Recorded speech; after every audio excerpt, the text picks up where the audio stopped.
Camden High is one of those iconic buildings, and the people of this neighborhood, they were very much attached to this building, not just because of its architecture, but because of all the experiences, the positive experiences that they had within that building. I have 4 sons. 3 of my sons graduated there. My last one graduated in 2017. People don't realize how much that traumatized kids. And when my son graduated, he's like, I'm glad I'm the last class that gets to march in this school. But at the same time, he's like, I have nothing left of my school that I went to.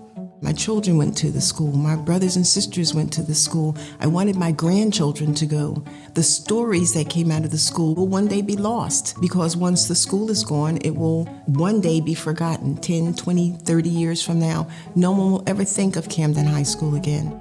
This construction site is where Camden High School stood for a century.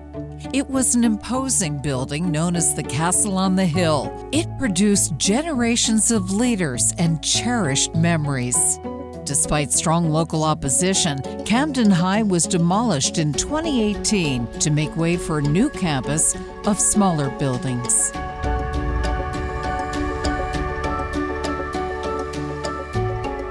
Each year, New Jersey loses tangible connections to its past through the neglect and demolition of historic structures. Frequently, preservation activists find it difficult to rally support beyond their local communities. In an effort to draw attention to these historic resources, Preservation New Jersey started its 10 Most Endangered Historic Places in New Jersey list 25 years ago. The National Trust for Historic Preservation had for years had a list of most endangered sites that they published every year. So we saw all the attention that got, so we decided to do it ourselves. Every year we announce the 10 most down in Trenton, usually on the steps of the State House. We've really found in the last few years with the wonders of social media that we're able to get the word out quicker and better, more effective than we ever used to. The 10 most list gets statewide and even broader regional New York City, Philadelphia exposure. It gets publicity beyond just your local context, and it gets people interested. We get calls all the time about what's going on with that structure, how can I help? And we can hook up our local grassroots with some people maybe outside who have funding or have some knowledge or some type of expertise that can help these people.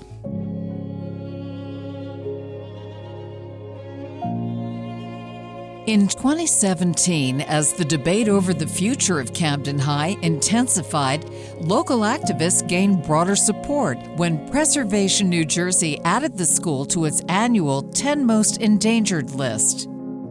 So when Preservation New Jersey put our school on the 10 Most Endangered list, this gave credence to what we were saying. They're saying someone other than Doris thinks this school is valuable. This is when I think the uproar from the community became so much greater, because they now knew that it wasn't just the little town girl saying it. It was a bigger community that was saying, save this school. When Camden High first made top 10 of the list, it went around New Jersey about the type of school it was.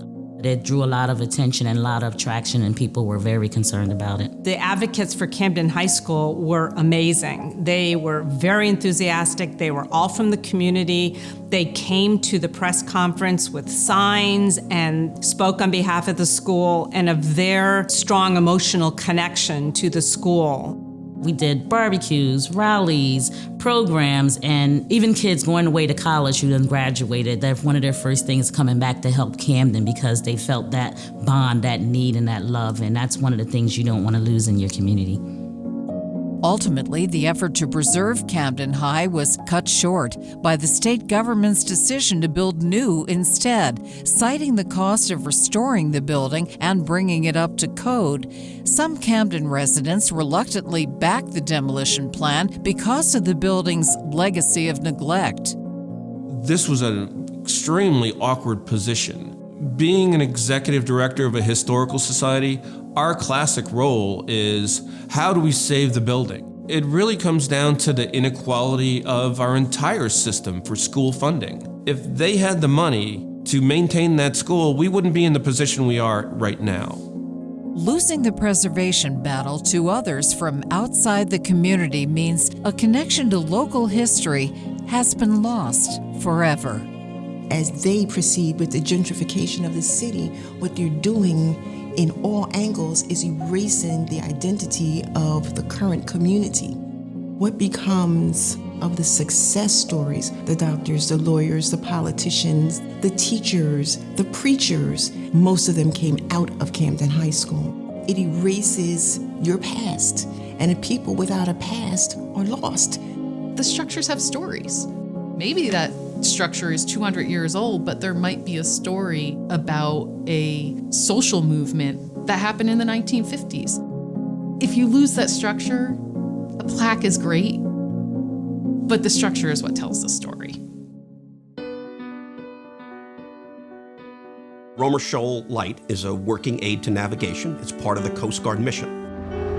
During the late 1800s, there was a huge rollout of lighthouses up and down the eastern seaboard. They're called spark plug lighthouses. Ours was a training light. It was on land, and they used it to train lighthouse keepers.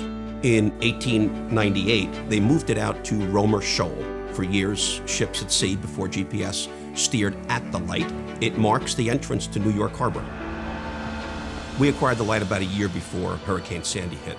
We were going to go around and raise money to paint and put new windows in, a lot like many preservation projects do. Minor structural, but we figured over time we could handle the big pieces. Then, out of the blue, Hurricane Sandy hit. Superstorm Sandy battered Shoal Light with a combination of wind and rising water levels powerful enough to rip other lighthouses from their moorings. The water at that level came up 22 feet up to the third floor of the lighthouse. This light survived because all the doors and windows blew out and depressurized the light so water flowed through it. It literally scrubbed the inside clean as if someone had washing machine rocks around inside. Every piece of off brick was taken down and pushed out the windows or slammed down into the stairways. The light sits on a caisson, which is a cast iron tube that goes down into the mud, and all the pieces were down on the rocks or in the water around the now destroyed jetty that was no longer protecting the light. The light was fundamentally and structurally destroyed. After it got damaged by Sandy and I saw it, I just started reaching out. I don't mind telling you that seeing our name on the 10 most endangered list was a surprise. It got us really interesting attention. Everybody loves an endangered species or has a little place in their heart for an endangered species, and a lot of people helped. It's been a boon. It's been the wind at our backs for 3 or 4 years.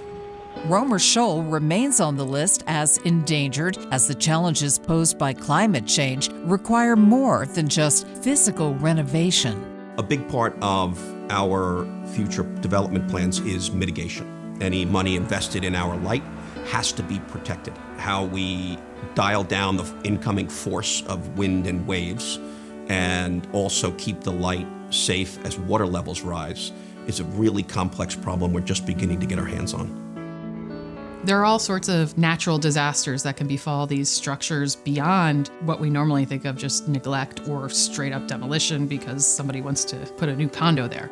Those are hard situations to deal with, and it really requires dedicated people to get through those disasters.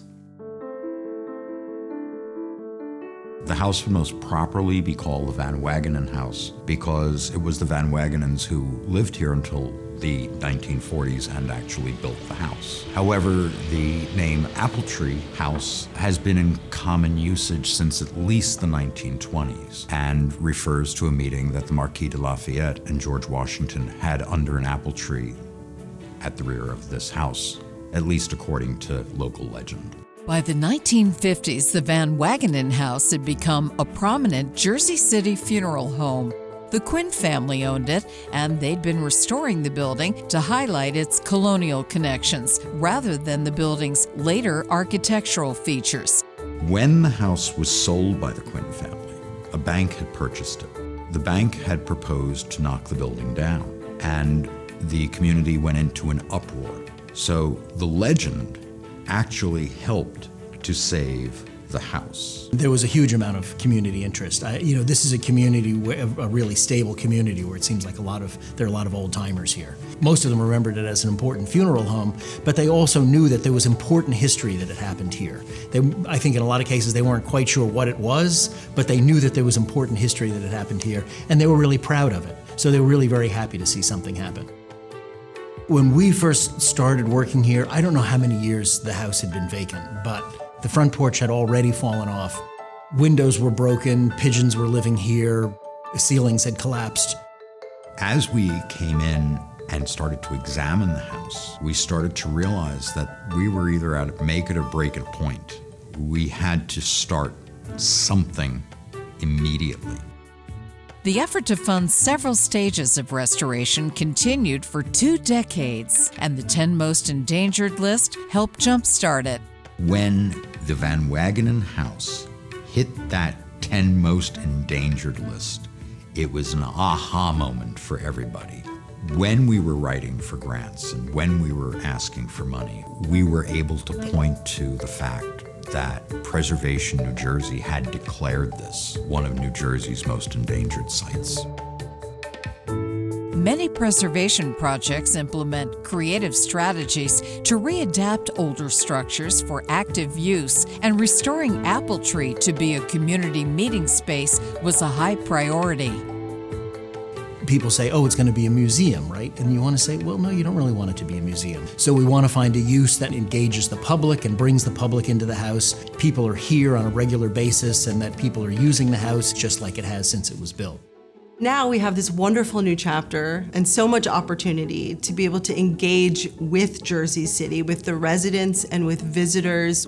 We have talks, we have scholarly programs, we have exhibitions, we have performances. I think it's important just to have a space for people to come together, to learn, to discuss, and to explore what it means to be from and of Jersey City.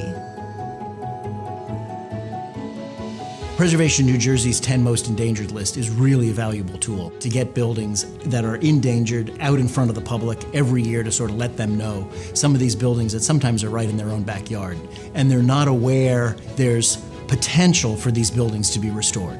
A lot of times I think people just think, well, it's an old building, it's too bad, but it's going. Who's going to find the money for that? When in fact sometimes there actually is money for it. And when there's a real effort, as there was here, to talk to the Historic Trust and the county funding agencies, that there really can be money to do this level of restoration and save these properties. Awareness of these historic resources that are in some type of peril or some type of threat can lead to other towns reading about it and being like, hey, in my town, I have an issue like that too, or I have a threat to my historic building in my town as well. Preservation New Jersey, when we write letters and provide testimony at local land use boards, we're providing that credibility to local towns and community members who reach out to us for assistance. When sites are nominated, the people who nominate them say that this will make a difference because it will give us some oomph behind our local advocacy to the municipal body or local press, whoever they feel they need to be addressing.